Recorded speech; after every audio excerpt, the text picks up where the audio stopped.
हरिओम. सगळ्यांचं आपल्या भगवद्गीतेच्या या साप्ताहिक अभ्यास वर्गामध्ये सहर्ष स्वागत. प्रार्थनेने सुरुवात करूयात नेहमीप्रमाणे. नारायणं नमस्कृत्य नरं चैव नरोत्तमं देवीं सरस्वतीं व्यासं ततो जयमुदीरयेत्। वसुदेवसुतं देवं कंसचाणूरमर्दनं देवकी परमानन्दं कृष्णं वन्दे जगद्गुरुं। मूकं करोति वाचालं पङ्गुं लङ्घयते गिरिं यत्कृपातमहं वन्दे परमानन्दमाधवं। हरिः ओम्। हरिओम. आपला भगवद्गीतेचा 5वा अध्याय नुकताच सुरू झालेला आहे. आपण गेल्या वेळेला दुसरा श्लोक थोडासा राहिला होता त्याच्या आधीच्या ह्याच्यामध्ये, तो पूर्ण करून तिसऱ्याला सुरुवात केली आहे आणि तिसरा आपला थोडा व्हायचा आहे. तर जे झालं होतं, आपण दुसरा श्लोक आधी म्हण. गीतेचा श्लोक म्हण, मी गीताईचा म्हणते. थोडीशी रिव्हिजन करू आणि मग पुढे जाऊया. श्रीभगवानुवाच संन्यासः कर्मयोगश्च निःश्रेयसकरावुभौ तयोस्तु कर्मसन्न्यासात् कर्मयोगो विशिष्यते। श्री भगवान म्हणाले, योग संन्यास हे दोन्ही मोक्ष साधक सारखे, विशेषची परी योग संन्यासाहूनी मानिला. आपण त्याच्या मागच्या क्लासमध्ये योग आणि संन्यास म्हणजे कर्मयोग, योगानी कर्मयोग असं लक्षात घ्यायचं, आणि संन्यासानी सांख्ययोग किंवा ज्ञानयोग असं इंडिकेट केलेलं आहे असं लक्षात घ्यायचं. या दोघांची तुलना आपण बघितली होती. आणि मग नंतर कर्मसन्यासापेक्षा कर्मयोग विशेष योग्यतेचा आहे असं जे विधान श्री भगवंत करतात, त्यात त्यांना काय म्हणायचं की हे विधान नेमकं कुणाला लागू करायचंय. हे आपण बघितलं होतं की हे साधकांसाठी आहे, कुठल्याही स्तरावरच्या, पण साधकासाठी आहे. सिद्धासाठी हे विधान केलेलं नाहीये, कारण सिद्धाचा कर्मसन्यास ऑलरेडी झालेला आहे. म्हणजे त्याचं कर्म सुटलेलं आहे आणि त्याला नारळाच्या फांदीची नारळाची जशी झावळी आपोआप गळून पडते तसं एक उदाहरण दिलं होतं. आणि रामकृष्ण परमहंसांचा कसा कर्मसन्यास झाला की ते संध्या करायला त्यांना आवडायची आणि ते त्यांच्या रोजच्या रुटीनचा भाग म्हणून संध्या करायला सुरुवात करायचे. पण ओम केशवाय नमः मधला ओम म्हटल्यानंतर जर त्यांची समाधीच लागली तर पुढे संध्या करणार कशी. तर हे गलित कर्म अवस्था, त्याला कर्मसन्यास म्हणतात. आणि जेव्हा भगवंत म्हणतात की कर्मसन्यासापेक्षा कर्मयोग हा श्रेष्ठ आहे किंवा विशेष योग्यतेचा आहे, तेव्हा कुठेही कर्मसन्यास कसा दुय्यम आहे, कनिष्ठ आहे असं त्यांना म्हणायचंच नाहीये. ती निसंशय एक सर्वोच्च अवस्था आहे. पण एखाद्याच्या अंतःकरणाची पुरेशी ज्ञानमय अवस्था नाही झालेली अजून, तो अजून अलीकडच्या स्टेजवर आहे. आणि पलीकडच्या स्टेजवर असलेल्या माणसाने जो कर्मसन्यास त्याच्या हातून होणार हा यांनी जाणीवपूर्वक केला तर त्याचंच नुकसान होईल. आणि तर तसं होऊ नये, कारण त्यांनी जोपर्यंत कर्माची आवश्यकता त्याला आहे तोपर्यंत त्याचं त्यांनी उपासना कर्मही केलं पाहिजे आणि कर्तव्य कर्मही केलं पाहिजे, कारण ते करूनच त्याच्या अंतःकरणामध्ये सत्वगुण वाढीला लागेल आणि त्याचं अंतःकरण शुद्ध होईल आणि तो आत्मज्ञानासाठी आधी पहिला पात्र होईल. मग पुढच्या गोष्टी आहेत सगळ्या. आधीच जर सोडून बसला तर त्याचंच नुकसान होईल. तसं होऊ नये. आणि इथं तसं अर्जुनाच्या बाबतीत आहे. अर्जुन हा आत्मज्ञानासाठी अजून पात्र झालेला नाही. त्याच्या वासनांचा क्षय व्हायला हवा असेल तर त्यांनी युद्ध करणं आणि युद्धावर रणांगण गाजवणं, शत्रू नामोहरम करणं, हे सगळं त्याला केल्याशिवाय तो त्या स्टेजला पोचणार नाहीये. चित्तशुद्धीचा तो आधी त्याला चित्तशुद्धी प्राप्त केली पाहिजे. मग आपण कर्मानी चित्तशुद्धी होते म्हणजे काय ते बघितलं होतं की आपण आपल्या अंतःकरणावर आधीच्या केलेल्या जे काही कर्म असतात, त्याचे संस्कार असतात, ठसे असतात, त्यानुरूप काही विशिष्ट प्रकारे कर्म करण्याच्या प्रवृत्ती आपल्या मनामध्ये उत्पन्न होतात. आणि त्या कर्म प्रवृत्ती उत्पन्न होण्यासाठी कोण कारणीभूत असतं तर रजोगुण असतो. आणि काही जणांच्यात तमोगुणाचं प्राधान्य जास्त असतं त्यांच्या अंतःकरणावर. त्यांना काहीच करावं असं वाटत नाही किंवा केलं तरी कसं तरी उरकून टाकावं अशी हे असते.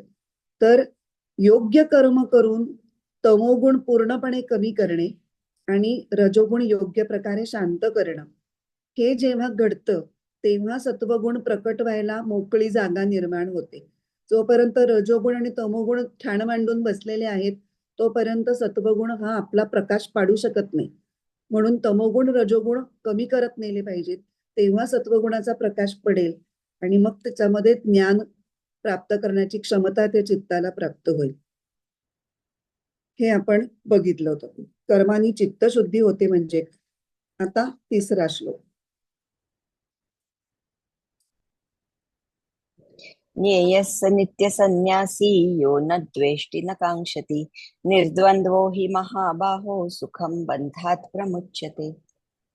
तो जाण नित्य संन्यासी रागद्वेष नसे जया, जो द्वंद्वा वेगळा झाला सुखे बंधातुनी सुटे. आता इथे या श्लोकामध्ये नित्य संन्यासी नावाची एक वेगळी टर्म भगवंत इंट्रोड्यूस करतात आणि त्याची डेफिनेशन पण देतात की यो न द्वेष्टी यो न कांक्षती. यो म्हणजे यहा न द्वेष्टी, जो द्वेष करत नाही, आणि यहा न कांक्षती, जो कशाची अपेक्षा करत नाही, असा निर्द्वंद्व नित्य संन्यासी ज्ञेय. अशा माणसाला नित्य संन्यासी म्हणायचं. आपण न द्वेष्टी आणि न कांक्षती हे आपण बघितलं होतं. नित्य द्वेष्टी म्हणजे द्वेष करणं हे आपल्या व्यवहारातल्या द्वेष करण्याच्या पेक्षा जास्त पलीकडचं आहे, जास्त व्यापक आहे. जसं आपण म्हणलं होतं की दुर्योधन पांडवांचा द्वेष करत होता किंवा कैकेयी आपल्या सवतींचा द्वेष करत होती. ह्या द्वेषाच्या पलीकडे तसं दुःखाशी संबंध आहे. आणि दुःख आणि द्वेष, आधी दुःख निर्माण झाल्यानंतर त्याची जे एक नोंद किंवा संस्कार मनामध्ये अंतःकरणावर केला जातो आणि पुन्हा हे दुःख आपल्याला नको असा जो भाव निर्माण होतो तो म्हणजे द्वेष.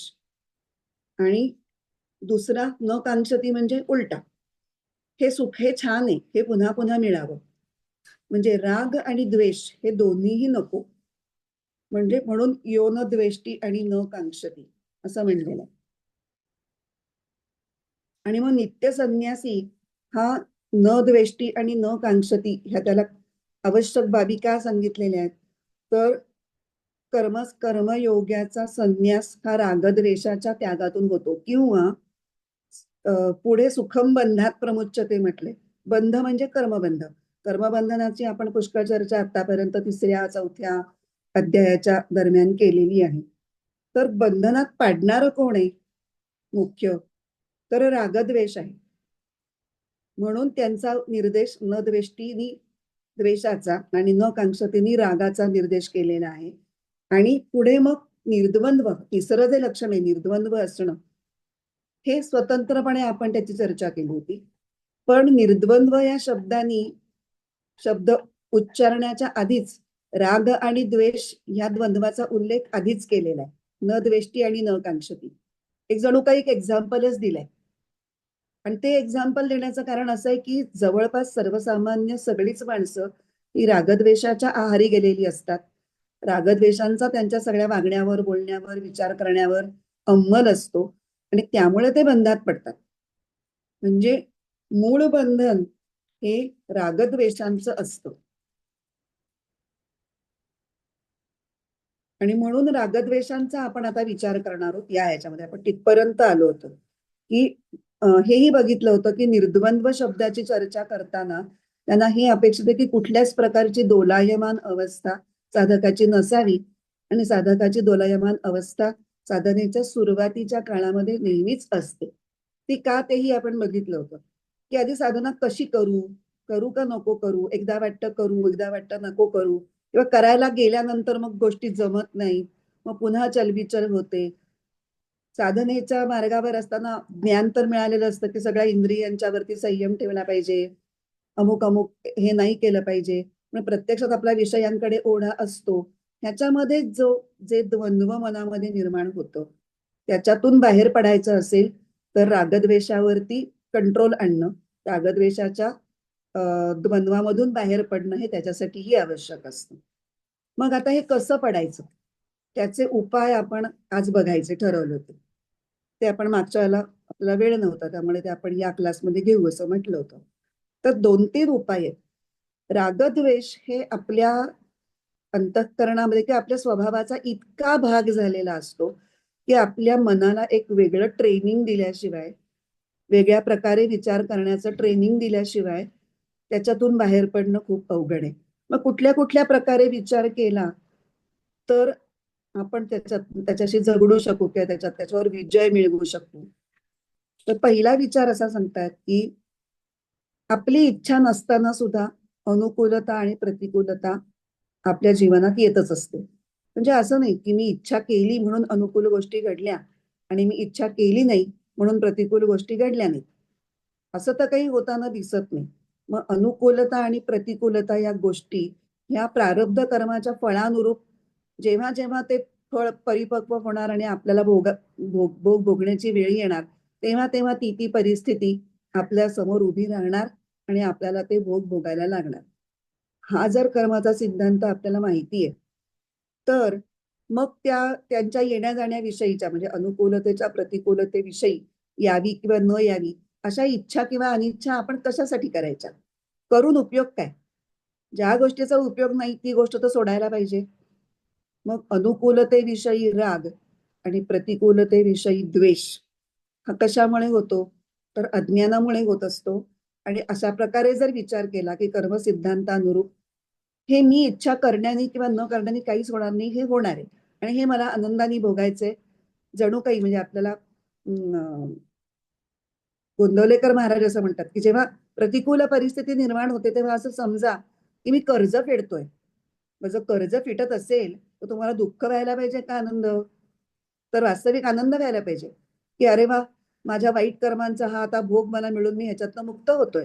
पण आपण मात्र रडत रडत त्याच्याशी झुंजत प्रतिकार करत, तेव्हा तिथे तितिक्षा हा गुण आठवायचा. जो तितिक्षा हा गुण आपल्याला तिथे मदत करतो की नाही हे मला सहन करायचंय आणि शांतपणे सहन करायचंय. तर नवीन कर्म निर्माण होत नाहीत, त्याची नवीन फळं निर्माण होत नाहीत आणि त्याच्यामुळे आपल्याला नवीन बंधनही पडत नाही. तर अशा प्रकारे विचार केल्यामुळे रागद्वेष हे संपूर्णपणे समाप्त होऊ शकतात. हा पहिला उपाय झाला की अनुकूलता आणि प्रतिकूलता यांच्याविषयी इच्छा अनिच्छा ठेवायची नाही, जे काही येईल ते शांतपणे भोगायचं. आता दुसरा विचार की आपला म्हणजे आपल्या स्वची सत्ता ही स्वतंत्र आहे आणि ती एखाद्या व्यक्तीवर किंवा क्रियेवर किंवा पदार्थावरती ती अवलंबून नाहीये. खरं म्हणजे हे हे विधान आपण कशाच्या आधारावर करतो, तर सुषुप्तीमध्ये आपल्यासाठी संपूर्ण संसार हा नाश झालेला असतो, आपल्यासाठी अस्तित्वात नसतो सुषुप्तीच्या कालावधी पुरता तरी. त्यावर आपलं काही बिघडतं का? आणि आपण असतो का नसतो? असतो. संसार नसतो पण आपण असतो. तसंच काही प्रमाणात स्वप्न आणि जागृती याही दोन अवस्थांमध्ये संसाराखेरीज आपण काही काळ सुखाने राहू शकतो. प्रत्येक क्षणी आपल्याला संसार असायलाच पाहिजे अशी गरज नसते. म्हणून हे विधान केलंय की आपली स्वतंत्र सत्ता असते. बाकीचा संसार, पदार्थ, वस्तू, व्यक्ती हे असू देत किंवा नसू देत. मग अशी जर आपली स्वतंत्र सत्ता असताना मग आपण राग आणि द्वेष यांच्या माध्यमातून त्यांना चिकटायला कशाला जायचं? आणि आपल्या सुखदुःखाचे कंट्रोल्स हे रागद्वेषाच्या हाती कशासाठी द्यायचे किंवा त्या वस्तूंच्या हाती कशासाठी द्यायचे की ही वस्तू मिळाली तर मला आनंद, ही नाही मिळाली तर मला दुःख. मी सुखरूपच आहे. मग मी माझे कंट्रोल्स दुसऱ्या वस्तूंच्या किंवा व्यक्तींच्या की ही व्यक्ती जर माझ्याशी अशी नाही वागली तर मला दुःख होणार, तशी वागली तर मला सुख होणार, हा कंट्रोल त्या व्यक्तीच्या हातात देण्याची खरं म्हणजे काहीच गरज नाही. मी स्वतंत्र आहे. तर अशा प्रकारे विचार केल्यामुळे सुद्धा रागद्वेष नष्ट होतात. पहिला आपण काय केला, अनुकूलता आणि प्रतिकूलता हे माझ्या इच्छेने अनिच्छेने येत नाहीत, त्यामुळे त्यांच्याशी मला इच्छेने आणि अनिच्छेने जोडायचं नाही. इथे आपली स्वतंत्र माझी स्वतंत्र सत्ता आहे. मी चैतन्य स्वरूप किंवा आत्मस्वरूप आहे या भूमिकेतून आणि मी कोणाच्याही अधीन नाही वास्तविक. तर मी तशीच स्वतंत्र कशी राहीन? मी स्वतंत्र का राहत नाही? कारण मी रागद्वेषाने त्यांच्याशी कनेक्ट होते आणि माझा रिमोट कंट्रोल मी त्यांच्या हातात देते आणि करा आता मला ऑपरेट असं मीच म्हणते. अवघड आहे, हे अवघड आहे. हे ऑपरेट म्हणजे रिमोट कंट्रोल बाजूला नेऊन ठेवणे वगैरे हे पण प्रत्यक्षात करताना विचार करायची सुरुवात आहे. हे ट्रेनिंग आहे, माइंड ट्रेनिंग आहे. हे करून बघा, कधी हे करून बघा, कारण वेगवेगळे विचार लागतात. वेगवेगळ्या परिस्थितीमधून आपण जात असतो, त्यामुळे वेगवेगळी टूल्स आपल्या हातात लागतात. आणि तिसरं तिसरं हे एकदमच क्रांतिकारी विचार आहे.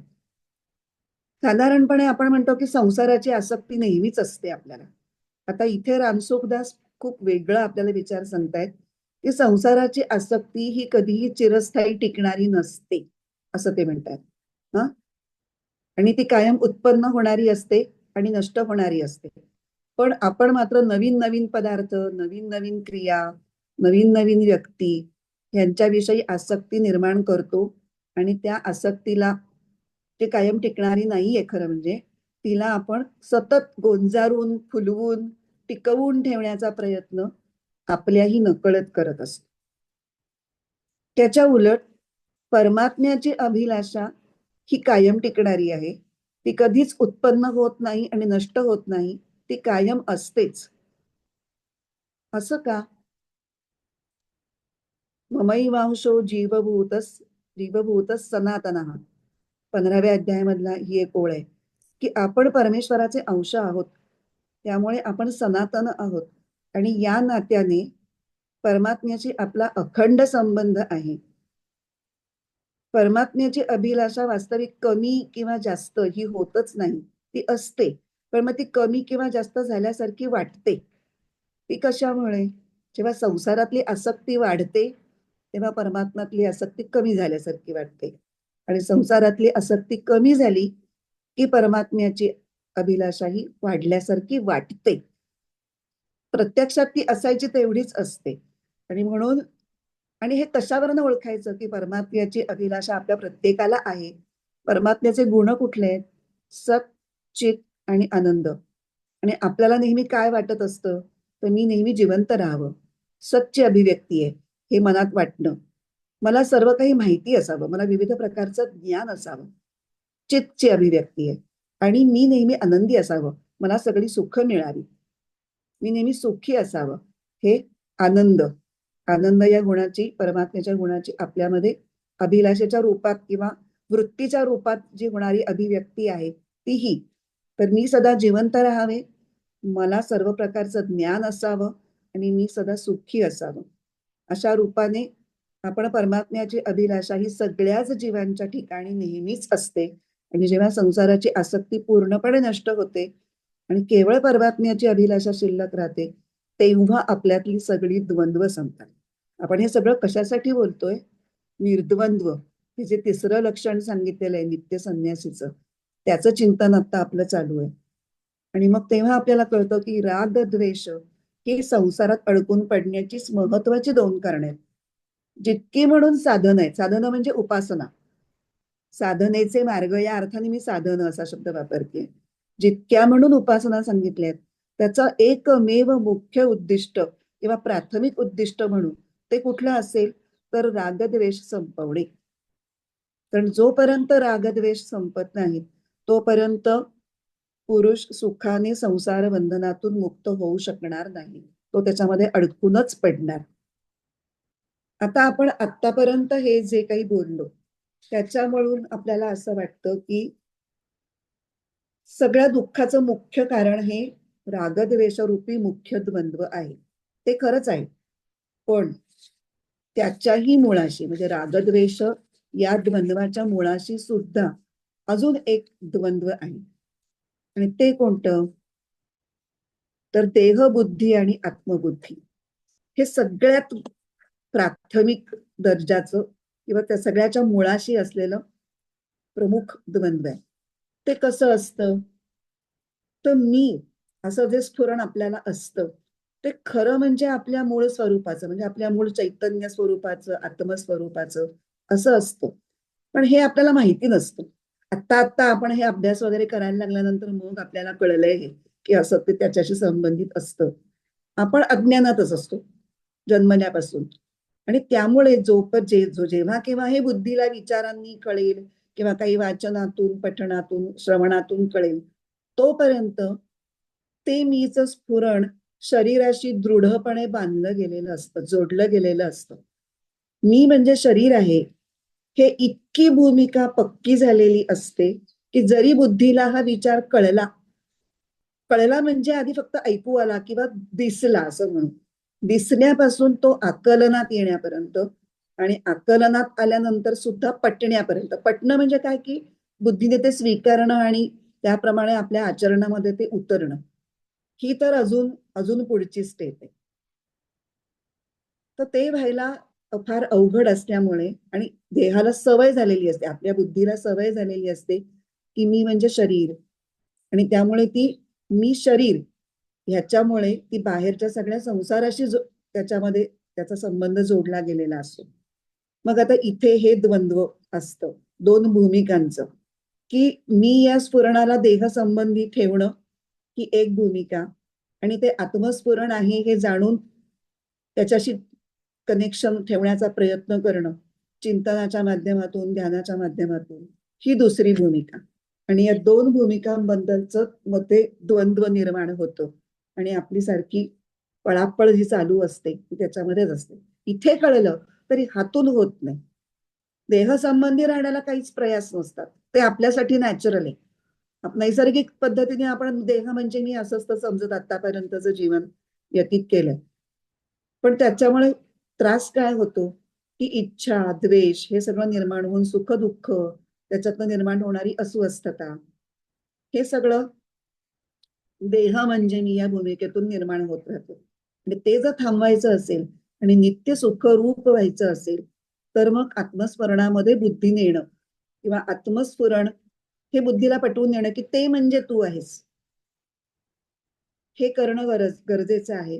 पण अगोदरचं देह हे मी, हे जे स्वरूप समजण्याची जी सवय असते ती मोडायला सुद्धा काही कमी त्रास नाही, भरपूर त्रास येतो. ती मोडण्याला प्रयास पडतात. त्यामुळे कुठूनही प्रयास हे आहेतच. तुम्ही देहबुद्धीत राहिलात तर वेगळे कष्ट आहेत, आणि देहबुद्धी तोडून मी आत्मा आहे असं समजायचं ठरवलं तर वेगळे प्रयास आहेत. पण आता कुठले प्रयास तुम्हाला शाश्वत आनंदाकडे घेऊन जाणार आहेत हा विचार करून कुठे आपली शक्ती खर्च करायची हे आपणच ठरवायचं. त्यामुळे देहबुद्धी आणि आत्मबुद्धी हे मुख्य द्वंद्व आहे. आता पुन्हा एकदा आपल्या ओळींकडे येऊ. निर्द्वंद्वो हि महाबाहो सुखम बंधात प्रमुच्यते.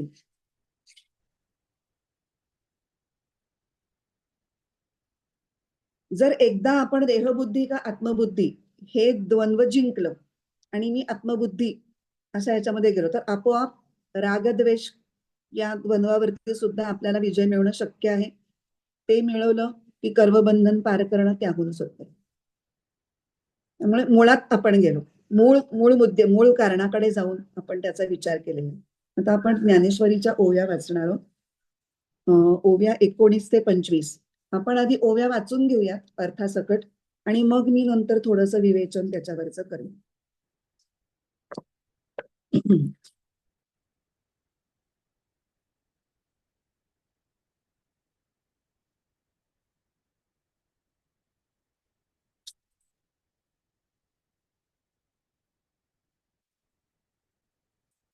तरी गेलियाची से न करी, न पवता चाड न धरी, जो सुनिश्चळू अंतरी मेरू जैसा. से या शब्दाचा अर्थ आठवण, वेगळाच शब्द आहे एकदम. जो गेल्या वस्तूची आठवण करून कष्टी होत नाही किंवा जी वस्तू प्राप्त होत नाही तिची हाव धरीत नाही. पवता म्हणजे प्राप्त करणे, आणि ज्याचे अंतरंग मेरू पर्वतासारखे निश्चळ असते.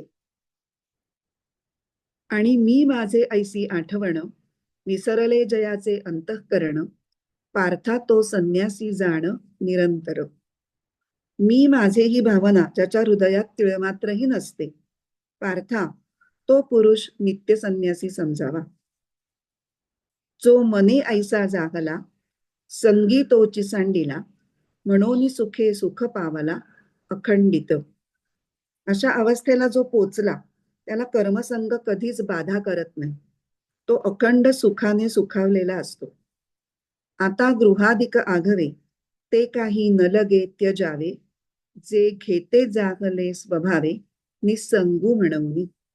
अशा नित्य संन्यासाला गृहदाराधिक पसाऱ्याचा त्याग करावा लागत नाही, कारण तो पुरुष संगहीन राहून या पसाऱ्याशी आपला काही एक संबंध नाही हे जाणत असतो. हे सगळं आपण थोडं डीप मध्ये बघणार आहोत, कारण ह्या खूप सखोल बघायला पाहिजेत अर्थ अशा ओव्या आहेत. देखे अग्नी विझोनी जाये, मग जे राखोडी केवळू होये, तैते कापुसे गिवसूये जिया परी. असे पहा, विस्तव विझून गेला म्हणजे नुसती राखाडी मागे राहते आणि मग ती राखाडी कापसाबरोबर चिमटीत धरता येते. तैसा असतेनी उपाधी, ना कळीजे तो कर्मबंधी, जयाच ये बुद्धी संकल्पू नाही. त्याप्रमाणेच संसाराच्या उपाधीमध्येही ज्याच्या बुद्धीला संकल्प विकल्पाची आच लागत नाही, तो कर्मबंधात सापडत नाही. म्हणून कल्पना जै सांडे, तैची गा संन्यास उघडे, ये कारणे दोन्ही सांगडे संन्यास योगी. म्हणून संकल्प विकल्प जेव्हा मोडतात तेव्हाच संन्यास घडतो. या कारणास्तव कर्मसंन्यास व कर्मयोग हे दोन्ही संगती सोबतीनेच जाणारे आहेत, म्हणजे हे विरुद्ध नाहीये. आता आपण जरा बघूया. या ओव्या आपण एकदा वाचून घेतलं आणि ह्याच्या दरम्यान मी पुन्हा पण जरा एक दोनदा म्हणणार आहे, कारण त्या तुमच्या समोर कोणाकोणासमोर ज्ञानेश्वरी आहे मला माहिती नाहीये. आहे का कोणा ज्ञानेश्वरी समोर आहे? ज्यांना नसेल त्यांना कदाचित ते नुसतं ऐकून असं हे नाही होणार, समजणं थोडं अवघड पडतंय. आधीच त्याची भाषा थोडी वेगळी आहे. आता आपण 19 आणि 20 या ओव्यांवरती आधी जरा चिंतन करणार आहोत. तरी गेली याची से न करी, न पावता चाड न धरी, जो सुनिश्चळू अंतरी मेरू जैसा. आणि मी माझे ऐसी आठवण, विसरले जयाचे अंतःकरण, पार्था तो संन्यासी जाण निरंतर. आत्ताच आपण दोन प्रकारचे मी बघितले, की देह म्हणजे मी किंवा अंतःकरणामधले संस्कारानुसार जे आपलं व्यक्तिमत्व बनलेलं असतं त्यांचा जो एक मी असतो, तो जगातल्या संबंधित गोष्टींना माझं असं म्हणत असतो. इथून त्याला मी म्हटलं की मग ते सगळं माझंही आपोआपच निर्माण होतं. पण जेव्हा साधनेला सुरुवात होते आणि तेव्हा चित्ताचं अवधान हे मूळ मीच्या जाणीवेवर म्हणजे मी आत्मतत्व ह्या जाणीवेवर जेव्हा आपण स्थिर करण्याचा प्रयत्न म्हणजे साधक स्थिर करण्याचा प्रयत्न करायला लागतो आणि तो प्रयत्न थोडा थोडा यशस्वी व्हायला लागतो, तसं तसं चित्ताचं अवधान तिथे स्थिर व्हायला लागतं. आणि मग हा जो दुसरा मी आहे आपल्या नेहमीच्या परिचयाचा, शरीर आणि व्यक्तिमत्वाचा जो मी आहे, त्याचा प्रभाव किंवा त्याचा आविर्भाव हा थोडा थोडा कमी कमी व्हायला सुरुवात होते. योगज्ञानाच्या स्थितीमध्ये तो आविर्भाव पूर्ण जातो आणि जेव्हा तो आविर्भाव पूर्ण जातो तेव्हा हे माझं ते माझं हे सुद्धा आपोआपच कमी होऊन दूर होत. आता हे झालं योगाचं आचरण करणाऱ्या व्यक्तीच्या बाबतीत. आता हीच गोष्ट भक्तीच्या अंगाने सुद्धा होऊ शकते. ज्ञान आणि भक्ती हे कसे दोन वेगळे मार्ग आहेत आणि त्यांनी पण पुन्हा कसं एकाच ठिकाणी मनुष्य पोचतो हे सुद्धा मधून मधून, कारण आपल्याला असं वाटतं की स्वभाव ज्ञानीचे किंवा ज्ञानमार्गाने जाणाऱ्याचे भक्ती मार्गाने जाणाऱ्याचे स्वभाव वेगळे वेगळे असतात आणि म्हणून त्यांच्या स्वभावाला सूट होतील असे हे दोन वेगळे वेगळे मार्ग सांगितलेत. आणि कर्म हा अजून तिसरा मार्ग आहे, कर्म ज्ञान भक्ती. ज्या स्तरावर तुम्ही असाल त्या स्तरावर आणि जे तुम्हाला झेपत असेल करायला ते तुम्हाला अवेलेबल करून ठेवलेलं आहे. फक्त स्वतःचं ऑब्झर्वेशन करून स्वतःला ओळखण्याची गरज आहे की मी नक्की कुठे आहे आणि मी आता कुठली साधना केली तर मला पुढच्या टप्प्यावर जायला सोपं पडेल. तर प्रबळ भक्तिभावनेने सुद्धा हीच गोष्ट करता येते की जे जे काही आहे ते सगळं देवाचं आहे. ही जर भावना चित्तात दृढ झाली भक्तीच्या अंगाने तरी सुद्धा मी आणि माझं कमी कमी होत जाते. आता आपला करायचंय काय तर मी माझं कमी कमी करणं. त्याचे वेगळे वेगळे उपाय आहेत. तुम्ही ध्यानाच्या माध्यमातून ते करू शकाल, कर्माच्या माध्यमातून सगळं काही मला दुसऱ्यासाठीच करायचंय किंवा मला जे मिळाले. आपल्याला रामसुखदास प्रत्येक श्लोकामध्ये जवळपास सांगताना दिसतात की माझ्या शरीरात सकट मला जे काही मिळालंय, शरीर मन बुद्धी माझ्या सगळ्या असलेले माझ्या अंगचे गुण, कौशल्य आणि पदार्थ हे सगळं माझ्यासाठी नाहीच आहे. हे सतत हॅमर करतायत लिटरली. ऑलमोस्ट मला प्रत्येक श्लोकामध्ये ते या अंगाने बोलताना दिसतात. पण ते आपल्याला रुजवणं किती अवघड आहे. त्यामुळे त्यांना ते पुन्हा पुन्हा सांगण्याची गरज आहे, की इतक्या वेळेला ऐकून सुद्धा आपण कोरडेच राहतो पुष्कळ वेळेला. नाही ते आपल्याला तेवढं वरवर कळल्यासारखं वाटतं, पण आत नाही जात. तर हे जसं मी आणि माझे पण जसं कमी कमी होत गेलं, की मग जे गेलं त्याची आठवण राहत नाही. आणि जे प्राप्त झालेलं नाही त्याची चाड म्हणजे आकांक्षा अशी राहत नाही. तेच त्या पहिल्या ओवीत म्हणले. तरी गेली याची से न करी. आपण गेलेल्या गोष्टीबद्दल सुद्धा खूप हळहळ करण्यामध्ये आपली शक्ती आणि वेळ आणि बुद्धी सुद्धा खर्च करत असतो. हळहळ करण्यामध्ये की गेलं, आता संपलं, ते झालं. मी अमुक अमुक असंच का केलं, असेच का बोललं, तर झालं, बोललं, आता पुढे जा, पुन्हा बोलू नकोस, ते तुझ्या हातात आहे. अधिकार झालं आणि हे त्याच्यावर उहापोह करण्यात काही अर्थ नाही. तर इथे आपल्या श्लोकातले जे शब्द आहेत, न द्वेष्टी न कांक्षती, ह्याचं भाष्य हे पुढची 20वी ओवी आहे. आणि मी माझे ऐसी आठवण विसरले जयाचे अंतःकरण. हे न द्वेष्टी न कांक्षती या श्लोकाच्या तुकड्यावरचं भाष्य आहे ज्ञानदेवांचं. इथे काय म्हणतायत, मी आणि माझं हे आपण आधी सोडण्याबद्दल बोलत होतो किंवा सुटण्याबद्दल बोलत होतो. हे इथे मी माझं सुद्धा सोडायचं नाहीये, ते विसरून गेलंय. ही अजून एक वरची पातळी आहे, नाहीच आहे ती. मी आणि माझं हे कधी वाटलंच नाहीये, तर ते वाटून मी काय सोडणार. आपण मागे तुकाराम महाराजांचा एक अभंग बघितला होता, बहुतेक 3ऱ्या अध्यायाच्या कुठल्या तरी श्लोकाच्या विवेचनामध्ये, की त्या गोपी कशा कृष्णमय झालेल्या असतात, की त्यांचं मी माझं इतकं गेलेलं असतं. ते संसाराच्या पण सगळ्या ठिकाणी कृष्णच बघत असतात आणि मग ती कृष्णमय झालेली गोपी दूध दही ताक वगैरे विकताना दूध घ्या दही घ्या असं म्हणायच्या ऐवजी कृष्ण घ्या कृष्ण घ्या असं म्हणत असते. सगळा तो अभंग मला आता आठवत नाहीये, पण आपण आज हे बोललो होतो. तर त्याच्यामधलेच 2 चरण इथे दिलेत, की आपुलियाचा विसर भोळा गोविंद कळा कौतुके. ही गोपींची प्रेममय अंतःकरणाची स्थिती वर्णन करताना हे शब्द तुकाराम महाराजांनी वापरलेत, की त्या गोविंदाच्या सगळ्या बाळलीलांच्या कौतुकात त्या इतक्या रमल्यात, की त्यांना त्यांचा मीपणा आणि माझेपणा ह्या सगळ्याचाच त्यांना विसर पडलाय आणि त्या कृष्णमय झालेल्या आहेत. तर अशा प्रकारे हे प्रेमभावनेच्या म्हणजे प्रेम म्हणजे भक्ती, भक्ती म्हणजे प्रेमच असतं. तर भक्ती प्रेमाच्या प्रबल भावनेमुळे सुद्धा हा प्राप्त झालेला गोपींना प्राप्त झालेला संन्यासच आहे. आणि योग्याला ही स्थिती अंतःकरणामध्ये योगज्ञानाच्या विकासामुळे प्राप्त होते. म्हणजे जो ध्यान मार्गाने जातोय आणि चित्त वृत्ती शांत करत करत आत्म्यापर्यंत पोहोचायचा प्रयत्न करतोय, अशा अशाला योगज्ञानाचा विकास असं म्हणते मी. तर आपला जो मुद्दा चाललाय की मी आणि माझं विसरूनच जाणं, त्याचं एक आपण उदाहरण बघूयात. त्या उदाहरणाने ते जास्त स्पष्ट होईल. विष्णुबुवा जोग म्हणून एक कीर्तनकार होते आणि जे अतिशय रंगून जाऊन कीर्तन करत असत. तर एका कीर्तनाच्या वेळेला त्यांनी वेळेत कीर्तन संपावं, कारण नेहमी त्यांचं एक्सटेंडच व्हायचं. तर त्यांचे भक्त म्हणतात की आपण समोर एक घड्याळ ठेवूया, म्हणजे तुम्हाला वेळेचं भान राहील. आणि ते अतिशय सुंदर घड्याळ असं समोर ठेवलेलं असतं आणि विष्णुबुवांचं कीर्तन छान वेळेत होतं.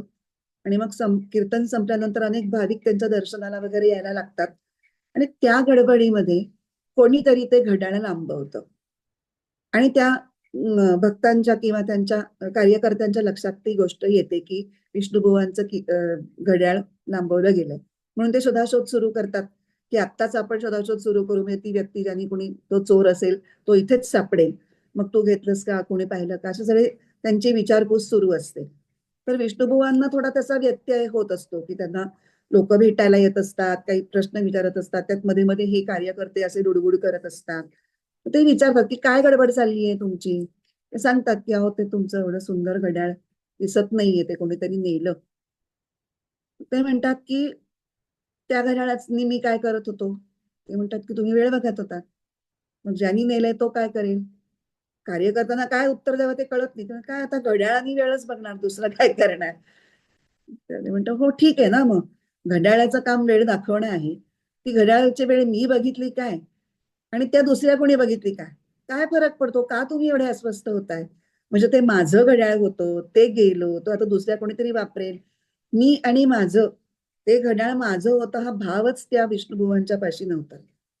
आणि ह्याच्याही पुढे जाऊन समर्थ आपल्याला सांगतात, इतर माणसं आणि वस्तूंच्या बाबतीत तर जाऊच देत, पण तुझं शरीर देखील तुझं नाही. तुझे तुझं नव्हे शरीर, येथे इतरांचा कोण विचार. आता एक भगवंत साचार, धरी भावार्थ बळे. तुझं म्हणून तुला काही म्हणायचं असेल तर तो फक्त भगवंत तुझा आहे असं तू म्हण, बाकी तुझं काहीच नाहीये. खूपच आपल्या म्हणजे आवाक्याच्या बाहेरचा विचार आहे हा, खरं म्हणजे. पण इथपर्यंत संत आपल्याला पुढे नेऊन दाखवतात काय करायला पाहिजे. इथे जे आपण म्हणतोय गेली याची से न करी, आणि दुसरं काय, मी माझे ऐसी आठवण विसरले जयाचे अंतःकरण. तर त्याला संन्याशाला, नित्य संन्याशाला गेलेल्या कुठल्याही गोष्टीची खंत नसते, जे मिळालेलं नसतं त्याची आशा किंवा अपेक्षा नसते, आणि मी आणि माझ्याचा आठवही नसतो. त्यामुळे तो अंतरात मेरू पर्वतासारखा निश्चळ असतो. ही जेव्हा उपमा दिली जाते तेव्हा एखाद्याचा असा गैरसमज होऊ शकेल की मेरू पर्वतासारखा निश्चळ म्हणजे त्याच्या सर्व भावभावना नष्ट होऊन तो कोरडा ठणठणीत झालेला असेल का? तर त्याच्या बरोबर उलट आहे. उलट प्रेमाचा झरा नित्य संन्यासाच्या अंतःकरणामध्ये सारखाच वाहत असतो, पण त्याला कोणत्याही विशिष्ट व्यक्ती किंवा वस्तूच्या संबंधातून स्वतःला काहीही मिळवायचं नसतं. इथे परत तिसऱ्या अध्यायातला 18वा श्लोक, नैव तस्य कृतेनार्थो नाकृतेनेह कश्चन न चास्य सर्वभूतेषु कश्चिदर्थ व्यपाश्रयः. ह्याच्यात काय सांगितलंय तर तो काहीही करत नाही, आणि काहीही करणं किंवा काहीही न करणं हे कशासाठी असतं? कुणाकडून तरी काहीतरी मिळवण्यासाठी असतं. आणि ह्याच्या बाबतीत अस्य, ह्याच्या बाबतीत सर्व भूतेषु कश्चित अर्थ व्यपाश्रयः न, जगातल्या कुठल्याही वस्तू किंवा व्यक्तीकडून काहीतरी हवं आहे असा त्याचा आश्रय त्याच्यावरती नसतो, कुणाकडूनही कसलीही अपेक्षा नसते. त्यामुळे गीतेचा नित्य संन्यासी हा कोणत्याही कर्मक्षेत्रात वावरणारा एक निरपेक्ष व्यक्ती असतो, आणि तिचं चित्त हे ईश्वर स्वरूपाशी किंवा आत्मस्वरूपाशी त्या व्यक्तीचं चित्त युक्त होऊन राहिलेलं असतं. आणि अशा व्यक्तीचं समाजातल्या सगळ्यांच्या वरतीच खूप प्रेम असतं. आणि तो जरी कितीही कडकडीत विरागी असला तरी त्या वैराग्याने त्याच्या वागण्याला, बोलण्याला कोरडेपणा आणि शुष्कपणा आलेला नसतो. हे पण नित्य संन्यासाचं एक वेगळं वैशिष्ट्य आहे, जे या श्लोकात उघडपणे सांगितलेलं नाहीये, पण जे समजून घेण्याची गोष्ट आहे. स्वामी विवेकानंदांच्या जीवनातला एक प्रसंग आहे. रामकृष्णांचं देहावसान झाल्यानंतर काही काळानंतर स्वामी विवेकानंदांनी आपली भारतभर भ्रमण करण्याचं ठरवलं, आणि ते पहिले काशीला येऊन राहिले होते. प्रमदादास म्हणून त्यांचे एक स्नेही होते, त्यांच्या घरी ते राहत होते. आणि तेव्हा रामकृष्णांचे गुरुबंधू बलराम बसू म्हणून, त्यांचं निधन झाल्याची वार्ता त्यांना तिथे काशीला कळली. आणि ती वार्ता कळल्यानंतर स्वामीजींचं हृदय अगदी गलबलून गेलं, आणि घळाघळा अश्रू त्यांच्या डोळ्यातनं व्हायला लागले, आणि खूप अस्वस्थ झाले ते. तर ते प्रमदादास काही वेळानंतर त्यांना म्हणले की स्वामीजी, तुम्ही संन्यासी आहात ना, मग हे असं वागणं तुम्हाला शोभतं का? संन्याशाने असं आपल्या गुरुबंधूसाठी दुःखासाठी दुःखामध्ये असं वाहवत जाणं किंवा त्या दुःखाचं असं प्रदर्शन होऊ देणं हे बरोबर नाही वाटत. तेव्हा स्वामीजी काय म्हणतात, शांतपणे आणि गंभीरपणे ते उत्तर देतात की अहो प्रमदादास, तुमची काही अशी कल्पना आहे का की संन्यासाला काही हृदय वगैरे वस्तू नाहीच? संन्याशी हा सुद्धा माणूस आहे, मी पण पहिला माणूस आहे.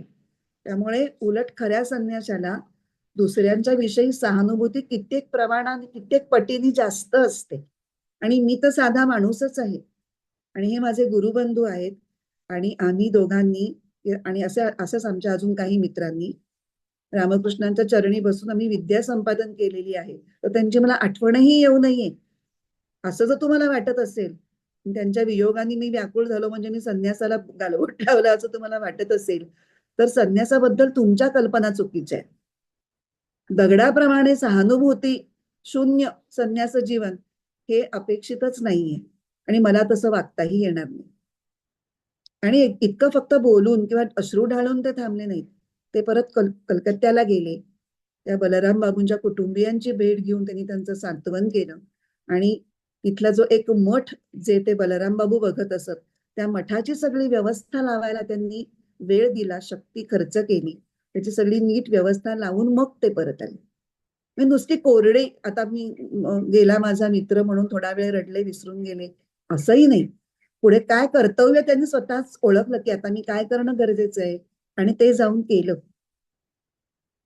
त्यामुळे सर्वसाधारण माणसाचं जे ममत्व असतं, मी माझं असतं, जो कुठल्या गोष्टीला तो माझं म्हणत असेल किंवा कुठल्या व्यक्तीला तो माझं म्हणत असेल, तर ते माझं म्हणण्यामध्ये प्रेम, अहंकार आणि उपभोग वृत्तीचं एक मिश्रण त्या ममत्वामध्ये असतं. पण हे जे महापुरुष असतात विवेकानंदांसारखे, त्यांच्या ममत्वामध्ये मात्र या मिश्रणामधलं अहंकारही नसतो, उपभोग वृत्ती त्याहून नसते. त्यामुळे फक्त प्रेमच बाकी उरलेलं असतं. काहीही आणि कुणीही आपलं नाही असं मानणं काही सोपं नाही. आणि सगळ्याच गोष्टींची आणि व्यक्तींची आपलेपणा ठेवायचा आणि अपेक्षा मात्र यत्किंचितही ठेवायची नाही, हेही तितकंच अवघड आहे. मी माझं नाही म्हटलं ना तर आपण तुटकपणे वागायला मोकळे, असा गैरसमज नाही करून घ्यायचा. आपण आपल्या बाजूनी प्रेमानेच वागायचंय, पण त्या प्रेमाला समजा प्रेमाचा प्रतिसाद नाही आला तर त्याची अपेक्षाच ठेवायची नाहीये.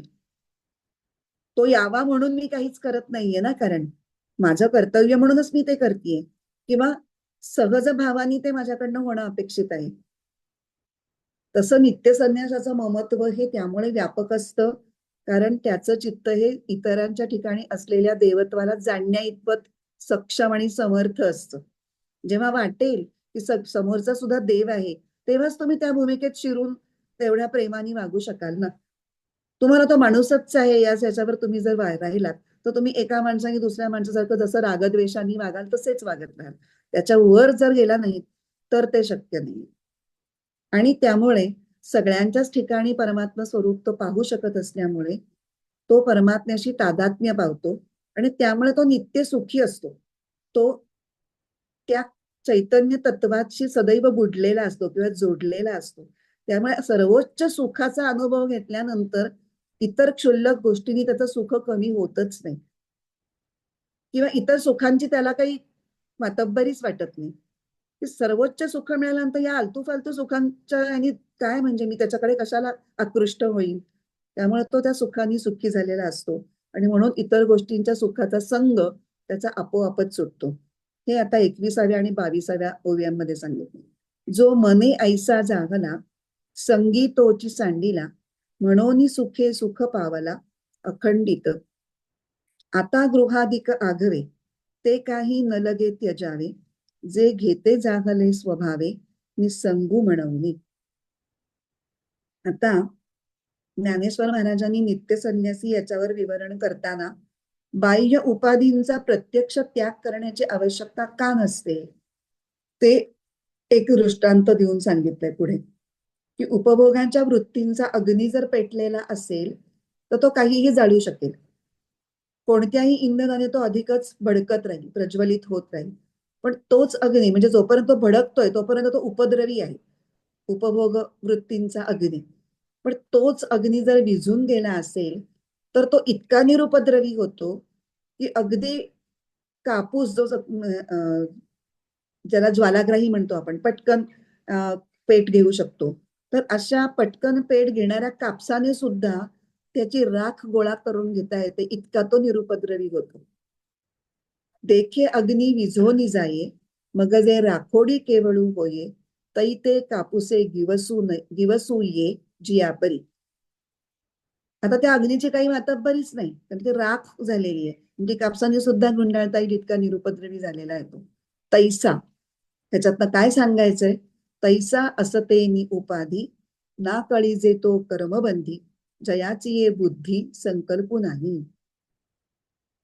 कामसंकल्प मनात नसेल तर कितीही उपाधी आसपास असल्या किंवा नसल्या तरी त्यांनी काहीच बिघडत नाही. 4थ्या अध्यायातला श्लोक आठवतो? यस्य सर्वे समारंभा कामसंकल्प वर्जिताः ज्ञानाग्निदग्ध कर्माणं तमाहु पंडितम बुधाः. आणि काम आणि संकल्प ह्याच्यामधला सुद्धा आपण भेद बघितला होता. संकल्प हे कारण आहे आणि काम हे त्याचं कार्य आहे. आधी संकल्प आणि मग त्याचं कामात रूपांतर होतं. संकल्प म्हणजे एखाद्या गोष्टीविषयी सुखबुद्धी असणं, या गोष्टीतून मला सुख मिळणार आहे अशी आपली कल्पना म्हणजे संकल्प, आणि मग ती गोष्ट मला हवी असं वाटणं म्हणजे काम.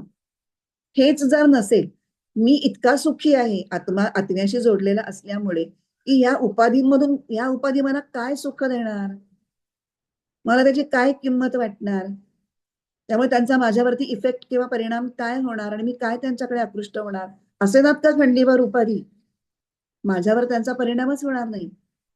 म्हणून ते म्हणते ना, जो मनी ऐसा जागला संगीतोची सँडल. उपाधी आहेत पण संग नाहीये.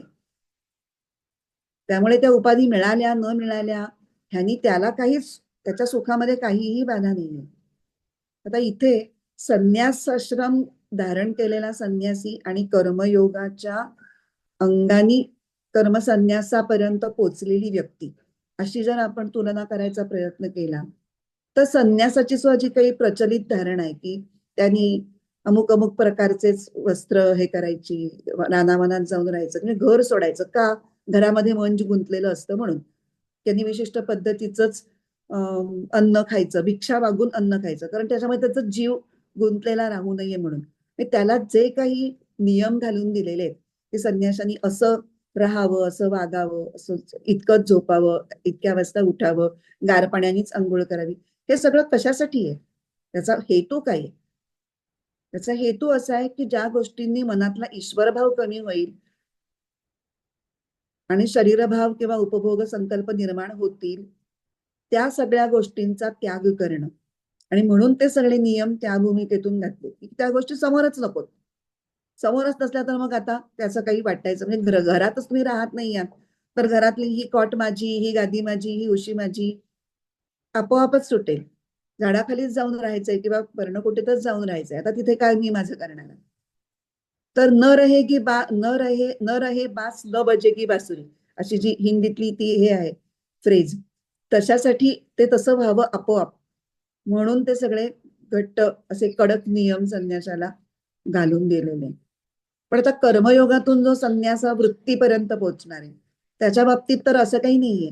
तो त्या सगळ्या उपाधींमध्येच राहणार आहे आणि त्या उपाधींमध्ये राहून गरजेनुसार किंवा नैसर्गिक प्रवृत्तीनुसार संसारातल्या त्या उपाधींचा वापरही तो करणार आहे, पण मनाने तो त्याच्यात अडकणार नाहीये. त्यांनी वृक्ष भिक्षा मागणार नाहीये, तो छान छान काहीतरी घरात केलं असेल, सूप वगैरे केलं असेल गरम गरम, तो पिईल, पण तो त्यात अडकणार नाहीये. किंवा तो आंबा खाईल पण मला असाच आंबा पाहिजे, रोजच पाहिजे, हे तो म्हणणार नाही. त्यांनी प्रत्यक्ष उपाधींचा आस्वाद घेण्यात प्रश्नच नाहीये, पण त्याच्याविषयी आग्रह धरण्यात प्रॉब्लेम. म्हणून त्यांनी राहायचंय घरातच, सगळ्या उपाधींमध्ये राहून, पण मनाने त्याच्याविषयीच्या आसक्तीचा त्याग करून ईश्वराच्या अनुसंधानामध्ये अधिकाधिक राहण्यावर कर्मयोगाच्या मार्गाने जाणाऱ्या साधकाचा भर त्याच्यावर आहे. आणि दोन्ही मार्गांचा उद्देश एकच आहे, आणि तो आहे संसाराच्या आकर्षणांपासून मुक्त व्हायचं आणि शरीरभाव कमी करायचा आणि ईश्वरभाव वाढवायचा. मी देह आहे याच्यातून देहबुद्धीपासून आत्मबुद्धीपर्यंत जाणं, हा त्याचा उद्देश आहे जे काही करायचंय त्याचा. आणि संन्यासी व्यक्तीने संसाराच्या उपाधींचा त्याग करून आणि कर्मयोगी व्यक्तीने संसार उपाधीत राहून त्यातील आकर्षणांचा फक्त त्याग करायचा आहे. आणि शेवटी ज्या अवस्थेला पोहोचायचंय ती अवस्था म्हणजे काय, नित्य संन्यास. या नित्य संन्यास या अवस्थेला पोचल्यावर ईश्वरभाव खूप वाढलेला असतो किंवा आत्मभाव वाढलेला असतो, त्यामुळे सांसारिक गोष्टींच्या बाबत रागद्वेष पूर्णपणे जातो आणि मग हा नित्य संन्यासी संसार बंधनातून सुखाने म्हणजे सहजतेने मुक्त होतो. तीच आपली ओळ आहे ना. ज्ञेयस्स नित्य संन्यासी यो न त्वेष्टि न कांक्षती निर्द्वंद्वो हि महाबाहो सुखम बंधात प्रमुच्यते. तर बंध पडण्याची मुख्य कारणं कुठली आहेत? तर मोहाला बळी पडणं पहिलं कारण, अहंकार बाळगणं दुसरं कारण, आणि अपेक्षा ठेवणं हे तिसरं कारण. ही जेव्हा कारणं वाचली ना, तत्क्षणी आपल्याला वाटतं की हो हो बरोबर आहे, आपण का एवढे बंधात पडलेले आहोत ते कळलं. हे सगळं आपलं चालू असतं, अखंड चालू असतं. आणि त्यामुळे आता जर आपण स्वतःला साधक म्हणवून घेणार असू किंवा घेत असू, तर आपल्याला ह्या तिन्ही गोष्टींच्या बाबतीत खूप विवेक आपला नेहमी असा प्रखर, विवेकाचा ते काय ज्ञानाची तलवार विवेकाच्या ह्यानी धार लावून तयार ठेवली पाहिजे. सतत आत्मपरीक्षण करून की हे काय चाललंय, मी आता मोहाला बळी पडतीये का, की हे आता माझं बोलणं वागणं हे अहंकारातून येतंय, ह्याच्याकडे सतत लक्ष ठेवणं आणि विवेकाने आपल्या कृतीवर, आपल्या सगळ्या प्रतिक्रियांच्यावर संयम ठेवून वागावं लागणार.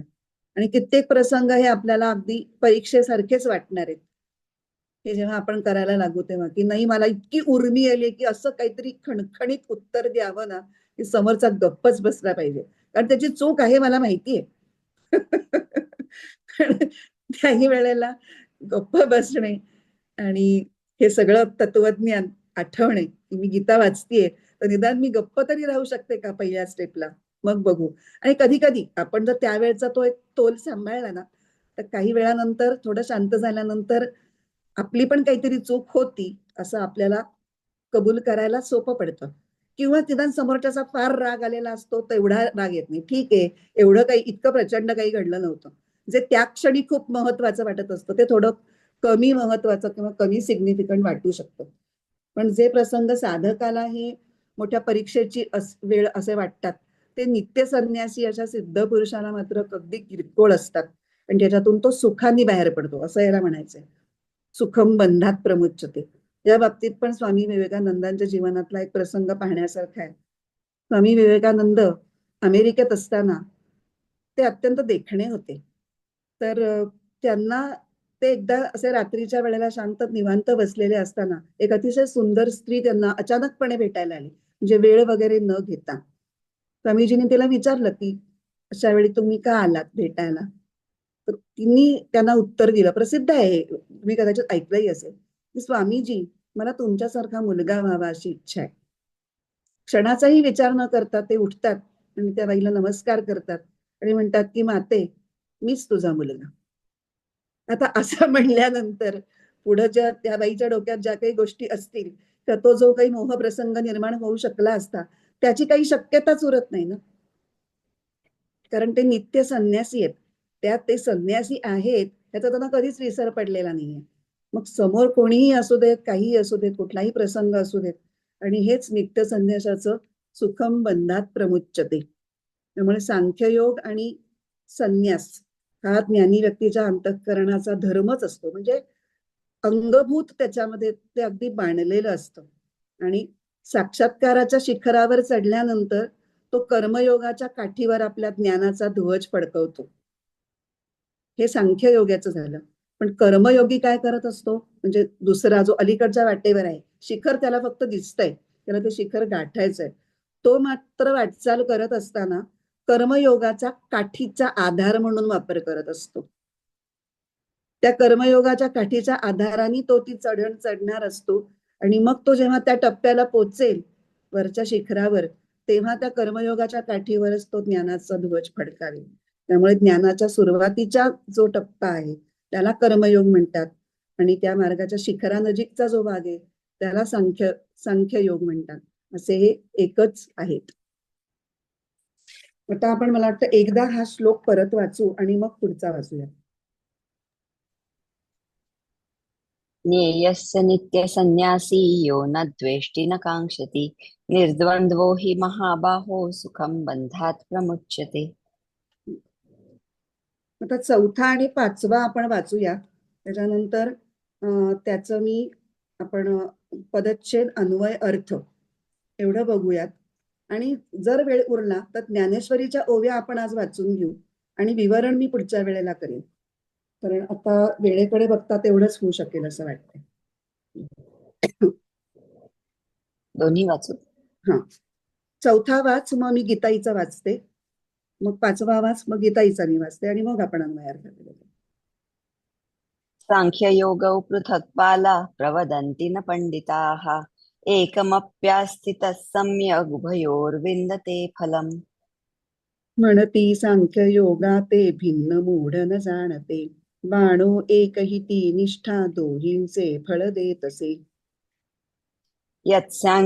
यत्सांख्यै प्राप्यते स्थानं तद्योगैरपि गम्यते एकं सांख्यै च योगै च यः पश्यति स पश्यति. सांख्यास जे मिळे स्थान ते योग्यांसही लाभते, एकरूपची हे दोन्ही जो पाहे तोची पाहतो.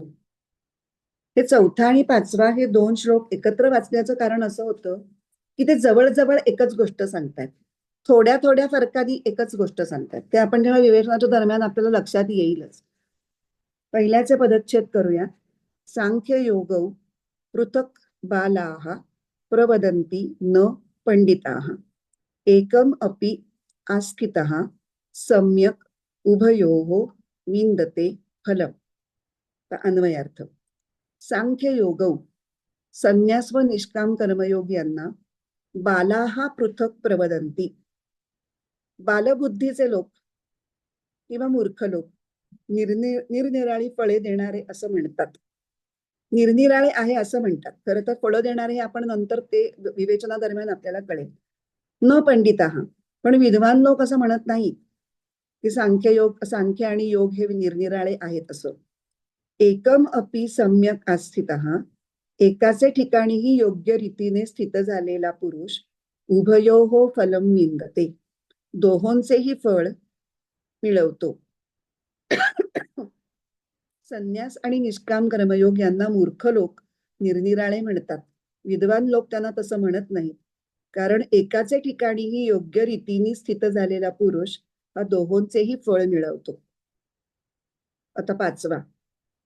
यत् सांख्यैः प्राप्यते स्थानं तत् योगैः अपि गम्यते एकं सांख्यं च योगं च यः पश्यति सः पश्यति. सांख्यैः यत् स्थानं प्राप्यते, ज्ञानयोग्यांकडून जे परमधाम मिळवले जाते, योगैः अपि तद् गम्यते, निष्काम कर्मयोग्यांकडून देखील तेच मिळवले जाते. यः सांख्यं च योगम एकम पश्यति, जो ज्ञानयोगाला व निष्काम कर्मयोगाला एक पाहतो, सहा च पश्यति, तोच यथार्थ पाहतो. हे यः पश्यति सपश्यति हे एक लाडकी फ्रेज आहे, ती बऱ्याच ठिकाणी रिपीट झालेली दिसते गीतेमध्ये. आणि इथे पश्यति म्हणजे फक्त पाहणे अशा अर्थाने नसून आध्यात्मिक पश्यति, आध्यात्मिक दृष्टीने पाहणे म्हणजे ज्ञानचक्षुंनी पाहणे किंवा स्वानुभव असा त्याचा अर्थ आहे. आता आपण ह्याच्यावर 3-3च ओव्या आहेत, त्याही वाचून घेऊयात ज्ञानेश्वरीच्या.